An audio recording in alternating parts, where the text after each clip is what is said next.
اعوذ باللہ من الشیطان الرجیم بسم اللہ الرحمن الرحیم اللہم صلی علی محمد وآل محمد وعجل فرجہم الحمدللہ رب العالمین ماشاءاللہ لا حول ولا قوة الا باللہ العلی العظیم اللہم ارزقنی شفاعت الحسین یوم الودود بسم اللہ الرحمن الرحیم اللہم کن لے ولیک الحجت ابن الحسن صلواتک علی آبائہ فی ہذہ الساعۃ وفی کل ساعۃ ولیم و حافظم و قائدم و ناصرم و دلیلم معینہ حتی تسکنہ ارزقات امم و تمتعہ فیہا طویلا۔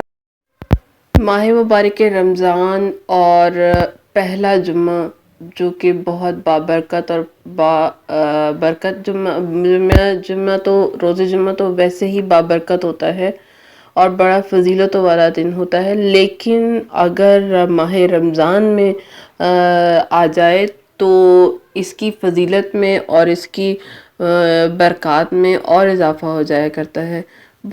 تمام ساری عبادتوں کے بعد بہت ساری عبادتیں ہیں، کچھ مشترکہ اعمال ہوتے ہیں، کچھ جو ہے مخصوص اعمال ہوتے ہیں۔ ہر انسان کی اپنی معرفت اور اپنی ول پاور ہے کہ وہ کس طرح کون سی عبادت کرتا ہے اور کس طرح خدا کو راضی رکھتا ہے۔ مقصد جمعے والے دن خدا کو راضی رکھنا ہے اور کوئی ایسا کام نہ کریں جو خدا کی ناراضگی کا باعث ہو۔ سب سے اول اور بہترین جو عمل یہ کہ اپنے وقت کے امام کو ہم آج کے دن جو ہے ان کو استغاثہ کریں، ان کے لیے ان کے نام پر درود، ان کو درود ہدیہ کریں۔ 2 رکعت نماز امام زمانہ کی پڑھی جائے، امام جعفر طیار کی جو ہے وہ نماز جمعے کے دن پڑھی جائے، اس کی بہت زیادہ فضیلت ہے۔ اور سب کچھ پڑھ کے اپنے وقت کے امام کو ہدیہ کیا جائے اور اپنے وقت کے امام کو مخاطب کرتے ہوئے ان سے جو ہے وسیلہ بنایا جائے اپنی عبادات کے لیے۔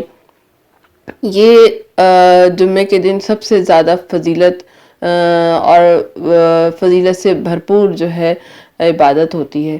تو آج کے دن رمضان مبارک کا دن ہے اور جو ہے جمعے کا دن بھی ہے، بروز جمعہ ہے، تو آج کا دن میں جو ہے اپنے وقت کے امام زمانہ کے نام ان کو ہدیہ کرتے ہوئے ان کی اپنی معرفت کے مطابق، اپنی معرفت کے حساب سے اور اپنے وقت کے امام کو راضی کرتے ہوئے کچھ جو ہے اپنے وقت کے امام کے نام جو ہے کچھ اپنا اور کچھ الفاظ جو ہے ان کو ہدیہ کرتے ہوئے ان کے لیے اور اپنی معرفت کے لیے، اپنے سننے والوں کے لیے، ان کی معرفت کے لیے کچھ جو ہے بیان کرنا چاہوں گی کہ اور امام کے لیے، اپنے وقت کے امام کے لیے کچھ بھی بیان کرنا بہت زیادہ مجھے پسندیدہ عمل ہے میرا، اور ہر وقت اٹھتے بیٹھتے صبح شام اپنے وقت کے امام سے مخاطب ہو کے ان کو اپنا وسیلہ بناتے ہوئے اپنے لیے حاجات مانگنا، یہ میرا ذاتی طور پر پسندیدہ عمل ہے۔ اور دوسرا جناب سیدہ کی ذات وہ ذات ہے جو ہم لوگ سب خواتین کے لیے نمونہ ہے۔ بہرحال اپنے وقت کے امام کے حوالے سے کچھ بیان کرنا چاہوں گی۔ ایک تو دعائے امام زمانہ جو کہ میں نے پڑھی، اس کی بھی کچھ وضاحت، اور امام ہمارے ساتھ جو ہے ہمارے پاس جو ہے ہر وقت موجود ہے۔ وہ کہتے ہیں ہم اس سے پہلے کہ ہمیں جب بھی کوئی مسئلہ ہو، کوئی پرابلم ہو، کوئی مشکل ہو، ہم اپنے وقت کے امام کو استغاثہ کریں، ان کو بلائیں۔ تو علامہ طباطبائی سے کسی نے پوچھا کہ کیا امام زمانہ تک پہنچنے کا کوئی راستہ ہے؟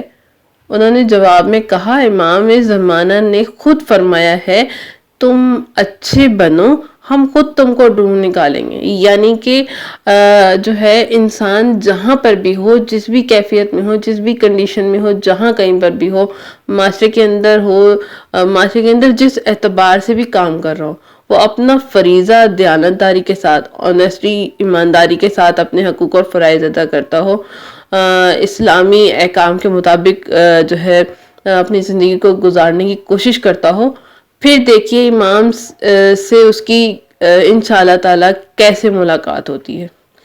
تو آیت اللہ بہجت فرماتے ہیں اسی حوالے سے، اگر ہم تمام کاموں میں اپنے وقت کے امام زمانہ کو یاد رکھیں گے تو وہ بھی تمہارے کاموں میں شریک ہو جائیں گے. یعنی اگر کوئی خوشی ہو تب بھی ہم اپنے وقت کے امام کو یاد کریں، خوشی کے لمحات میں ان کے لیے جو ہے اگر نیاز بناتے ہیں تو سب سے پہلے اپنے وقت کے امام کو ہدیہ کریں، ان کے نام کی نیاز نکالیں.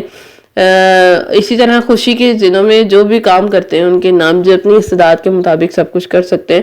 تو آیت اللہ بہجت کہتے تھے کہ تمہارے منہ میں اور کان میں ایک بالش سے بھی کم کا فاصلہ ہے. تم جو بھی آواز منہ سے نکالتے ہو اس سے پہلے کہ آواز تمہارے کان تک جائے امام زمانہ تک وہ بات جو ہے پہنچ جاتی ہے. تو اپنا رابطہ ان سے منسلک کریں. کتنی خوبصورت اور کتنی معرفت والا جملہ ہے. تو دعائے امام زمانہ ہم پڑھتے ہیں، کیوں پڑھتے ہیں؟ اس کے پیچھے بھی بہت زیادہ جو ہے ایک ریسرچ ہے اور بہت زیادہ اس کی فضیلت ہے. جب خدائی امان میں جو ہے ہمارے وقت کے امام ہیں تو ہم دعائے امام زمانہ کیوں پڑھتے ہیں، یہ ہمیں پڑھنے کی تاکید کیوں ہے، اکثر سوال پیدا ہوتا ہے نا. تو اس کا ایک چھوٹا سا وضاحت کے طور پر میں اپنی تسکین کے لیے بھی اور سننے والوں کے لیے بھی علم کے اضافے میں، دعا میں ولین کا مطلب ہے مددگار یعنی مدد کرنے والا، حافظن کا مطلب ہے حفاظت کرنے والا، اور قائدن کا مطلب ہے لیڈر یعنی پیشوا، ناصرن کا مطلب ہے نصرت کرنے والا یعنی دشمنوں کے مقابلے میں فتح دلانے والا، اور دلیلن کا مطلب ہے رہنمائی یعنی دیکھ بھال کرنے والا، اور عینن کا مطلب ہے نگرانی کرنے والا یعنی دیکھ بھال کرنے والے کے ہیں. تو دعائے امام زمانہ کو سلامتی امام زمانہ بھی کہتے ہیں. سلامتی امام زمانہ مطلب یہ دعا ہم امام کی سلامتی کے لیے پڑھتے ہیں. اب سوال یہ پیدا ہوتا ہے کہ امام تو غیبت میں ہیں، ان کو ہمارے سلام کی کیا ضرورت ہے؟ جب خدائی ایمان میں ہیں تو ہم دعائے امام زمانہ کیوں پڑھتے ہیں، یہ پڑھنے کی تاکید ہمیں کیوں ہے؟ وجہ اس کی یہ ہے کہ امام جب اپنے ماننے والوں کی حالت زار دیکھتے ہیں تو غمگین ہو جاتے ہیں. امام غمگین ہوتے ہیں جب وہ غمگین ہوتے ہیں اور کربلا کے مصائب کو بار بار یاد کر کے غمگین ہوتے ہیں. جب غمگین ہوتے ہیں تو امام بیمار بھی ہوتے ہیں، روتے بھی ہیں. کس طریقے سے امامت کے لیے کارہائے امامت مسلسل انجام بھی دیتے جا رہے ہیں، اپنے فرائض بھی انجام دیتے جا رہے ہیں. زیادہ تر امام بیمار پڑ جاتے ہیں. تو اس لیے دعائے سلامتی امام زمانہ در حقیقت اللہ سے درخواست ہے کہ وہ امام کی ہر طریقے سے حفاظت اور نصرت فرمائے. دعا میں ہم کہتے ہیں اللہ ہر موڑ پر ان کی مدد کرے، اور دعا امام سے رابطے کا ایک ذریعہ ہے تاکہ ہمارا رابطہ ہمیشہ امام کے ساتھ برقرار رہے. تو دعا میں ولین کا مطلب مددگار یعنی مدد کرنے والا. تو یہ ساری چیزیں جو ہے ہمارے لیے، ہمیں اپنے فائدے کے لیے جو ہے اگر ہم تمام کاموں میں اپنے وقت کے امام کو یاد رکھیں تو وہ تمام کاموں میں شریک ہو جاتے ہیں. اور امام فرماتے کہ میں تمہارے امور زندگی سے غافل نہیں ہوں اور نہ تمہاری یاد کو بلانے والا ہوں. اگر ہم محبت کرتے ہیں اپنے امام سے تو منہ پر اس کے اثرات بھی نظر آنے چاہیے نا، وہ بھی ضروری ہے. محبت کرنے والوں میں صرف مانگنے کا نہیں، کچھ دینے کا جذبہ بھی ہونا چاہیے. اور امام کو جو ہے عمل صالح جو ہے مطلوب ہے. تو پروردگار عالم سے دعا ہے کہ پروردگار عالم ہمیں جو ہے آج کے دن کے صدقے سے، روز جمعے کے صدقے سے پروردگار عالم ہمیں اپنے وقت کے امام کی صحیح معرفت حاصل کرنے کی توفیق عطا فرمائے. اور اپنے وقت جب بھی ہمارے وقت کے امام استغاثہ کریں ہمیں بلائیں، ہم ان کے استغاثے پر لبیک کریں. ہمارے دلوں کو پروردگار اتنا پاک کرتے نجاستوں سے اور تمام نحوستوں سے، اور ہمارے دل میں ہر قسم کے حسد، غیبت اور بغض سے ہمارے دلوں کو پاک کر دے. آمین یا رب العالمین.